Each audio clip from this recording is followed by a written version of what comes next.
Hey guys, welcome back to episode 5 of the Jeep Power Wheels build. So I know it's been a long time since I've actually updated on this build. I haven't stopped working on it.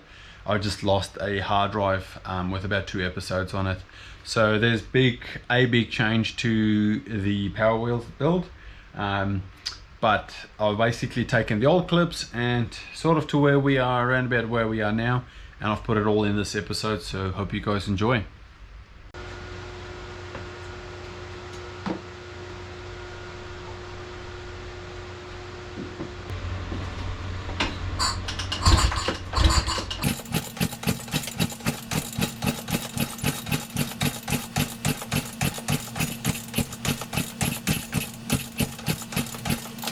So the Jeep has got a starting issue. The fuel injection is just giving issues. So what I've done is the Kickstarter is an issue because I don't think I'm getting a quick enough motion through this going into that gap. I can't kick it quick enough and the full motion. And also the fuel tank is lower than what it was on the bike. So it obviously gravity would have given it that little bit of force going down. Even though it's a fuel pump though, it should sort of give pressure. But now kickstarting it, you have to kick it whereby it makes power for the pump to like fill the line all the way to the top and hold that pressure. So that's one of our issues, that I think it doesn't want to start, and that's why it's not running. So what I'm going to do is I am going to take the side cover off, and I've got a CDI. So this is a 2009, it's the first year model with fuel injection. I've got the flywheel stator and CDI wiring and a carburetor from a 2008. So I'm going to put that all in here and we'll make it carby again, carbureted. Do that, put everything on back on and see if we can get it running. I have, like, when I do Kickstarter, there's a little bit of a faint spark issue, but I have started this engine on the floor though, so that's the other issue. So I'm going to do that today, see if I can get it running. If not, I've got a KFX 450 engine there that's got a wiring issue, so I'm going to pull that up, start doing that, see if I can get that going, if I can't get this one going. So then I'll try and get that running, because that will be a bit of a better engine for this because it's got reverse, which would be amazing. If I struggle with that, third option is I've got a 2013 CBR 500 engine, 2 cylinders, fuel injection as well. It was actually the start of this Jeep when I started building it. I think I still have photos, or maybe I'll put that in the video. But I had this on here, I had it mounted, everything, but I was sitting up like about this high. Was pretty high. Now that I'm looking at, like, with the seat and everything, wouldn't be the worst thing that ever, like the engine being fairly high up, wouldn't be the end of the world. Problem is, if we do go over a little bit of a jump or something, it will nosedive because that engine is freaking heavy. So, but I can always just up the shocks in the front, maybe get get better shocks in the front. So yeah, but for now what I'm going to do is I'm going to drain the oil, pull the exhaust, coolant hoses and that off, pull the side cover off, change flywheel, change the starter, and put that wiring on and carburetor on, and then see if I can get it running.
I couldn't get the engine running in there, and also the 2008 CRF carburetor, the stator and stuff, the cover is smaller and the side cover is different.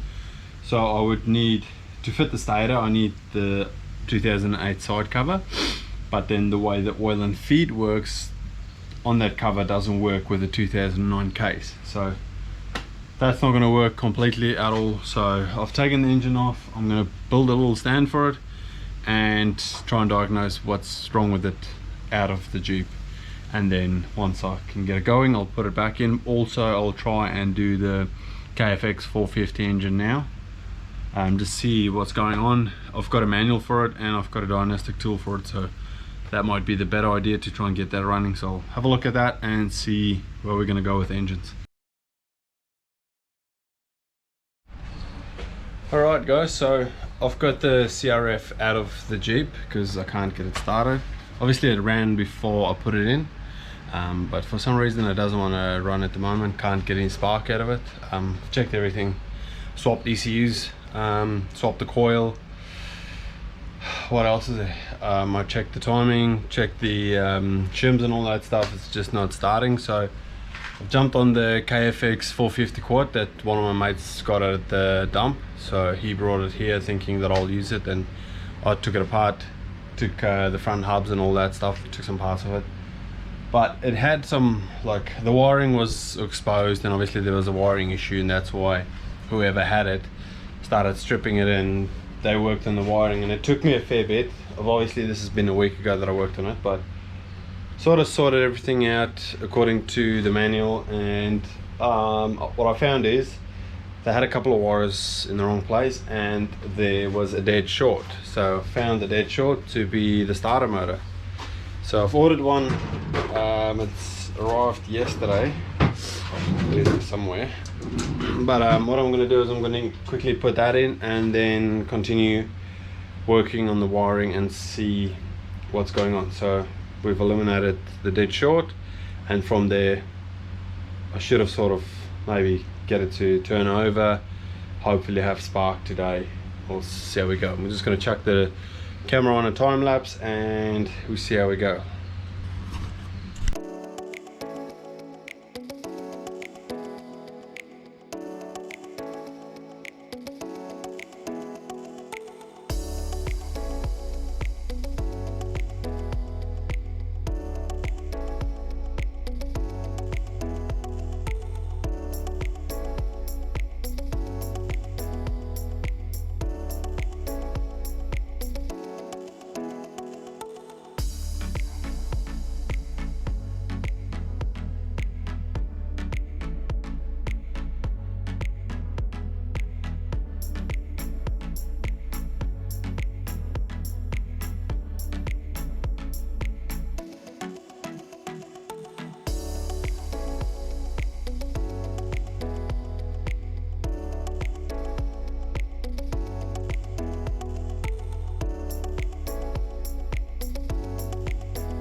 Alrighty guys, so yesterday I've had a time lapse running, obviously you'll see some of that.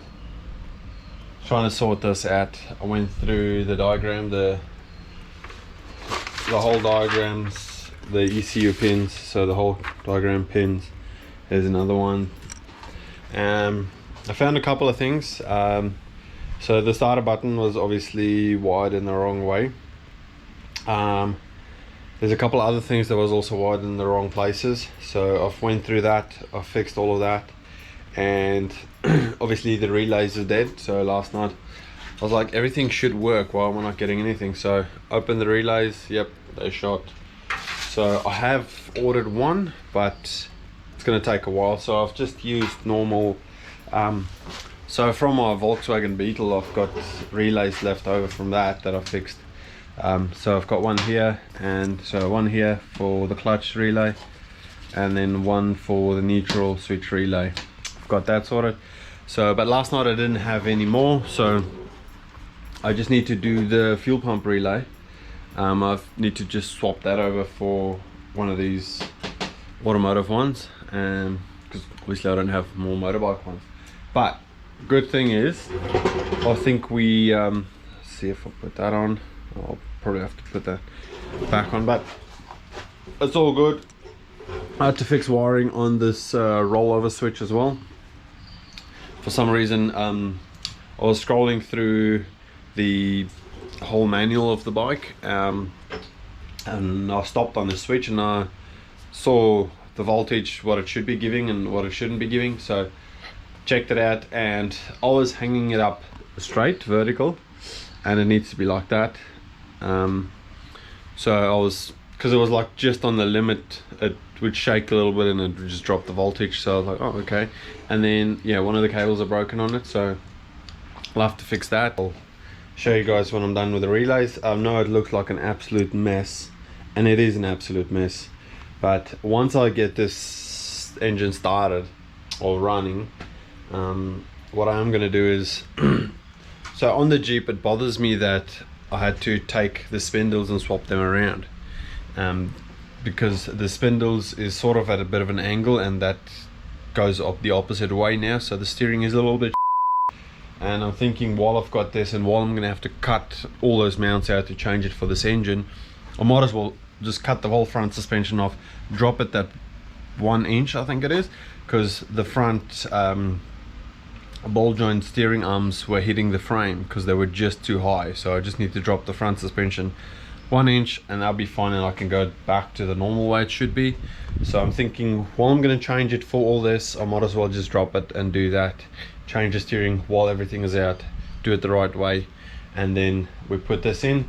The reason why I'm leaving all this wiring like this for now, because in the bike or in the Jeep, we're gonna have to sort of like move the relays in a place where we can get to them, move the fuses where I can get them, diagnostic plug to where I can get to it.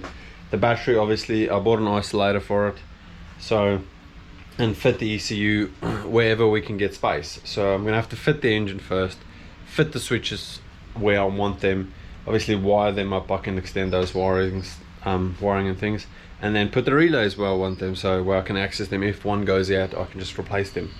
So I'm gonna just leave all of this. I just want to know the engine can run. Once it's running, I'll take a video of that, and then we'll chuck it in and we'll go from there. I'll bring the Jeep in, lop the front off, and then just drop it an inch, maybe 1.5 inches just to be safe, and then we'll do all those things. So we'll see. We'll have to go get it started first today, so we'll do that.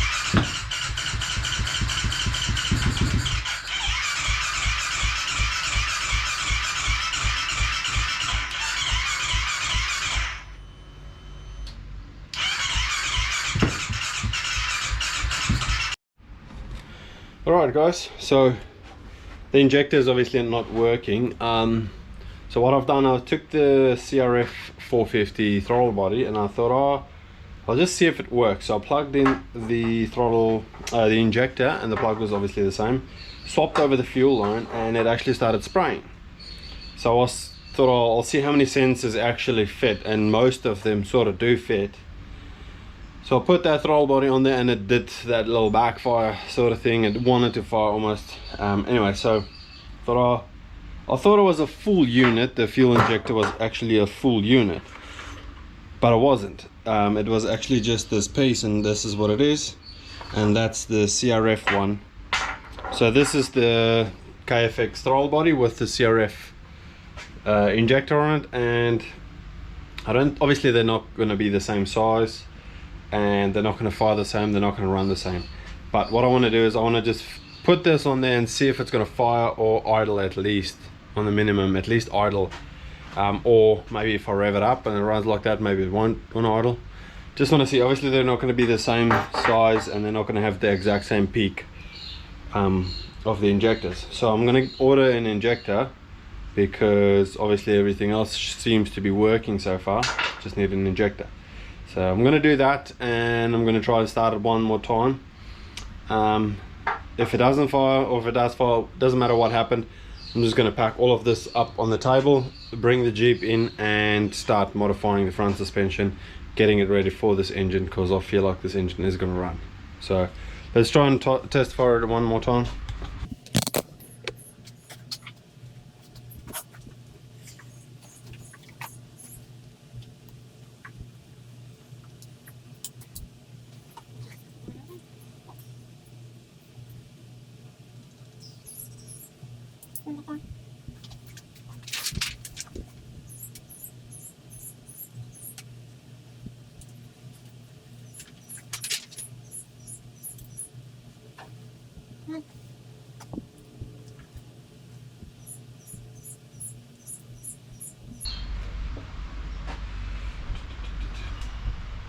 Can't see why not. Let's try.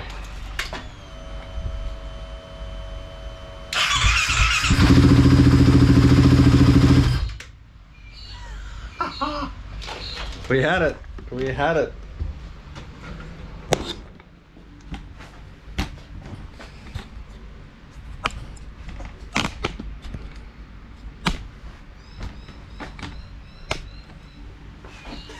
It runs. So, let's do it again.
That's close.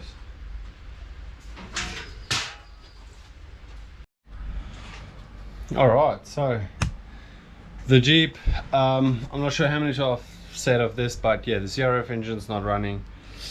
I tried to start it. I started actually on the floor and it's not running, and obviously with a hard drive that I've lost some video, I don't know where we are recording wise.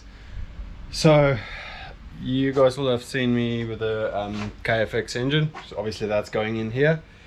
So the problem I have is, before this part of it, the suspension is too high. This basically this area here joining into here, it needs to go from here, it needs to go a little bit further down, 1 inch at least. So the reason why it's too high is because this arm was scraping here on the inside, basically scraping when you turn left all the way going that way, or the vice versa. So my idea is, because I'm going to be cutting the engine mounts and all that stuff, I'm sure it's going to be easy just to do it quickly and that engine will fit. But while I am here, I thought I might as well change those things, because these spindles, or these hubs, the spindles is sort of at an angle where if you turn in, it basically, it's at a weird angle and I don't like it. I'm not sure if it's camber or cast or whatever it is, because of these being in the front, because I've swapped them around. So they're meant to be, that one should be this way, and then it should be obviously sitting that a little bit backwards, and now it's sitting a bit forwards, which is terrible. You don't want that. So it's not too bad when I like push it and stuff. You can see it does mess around. So I thought while I'm here, I might as well change it. I'm going to be cutting anyway, so I'm just going to lop those things off and redo the steering. But because you guys have seen me do these sort of things before, I'm just going to do a time lapse of this. I'm just going to get it smashed out.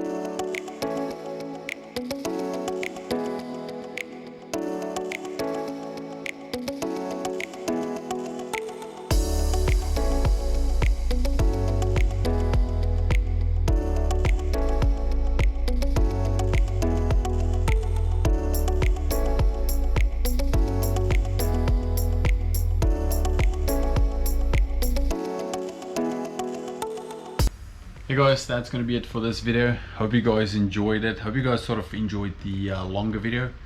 Hope you guys enjoyed the change of the engine, because this engine does have reverse. It can make enough power for the fan and radiator to run the fan permanently. It's got electric start, so there's a lot of good things about this engine that I am excited about. So episode 6 I am going to be driving, or I'm going to make it drive in episode 6, I would say.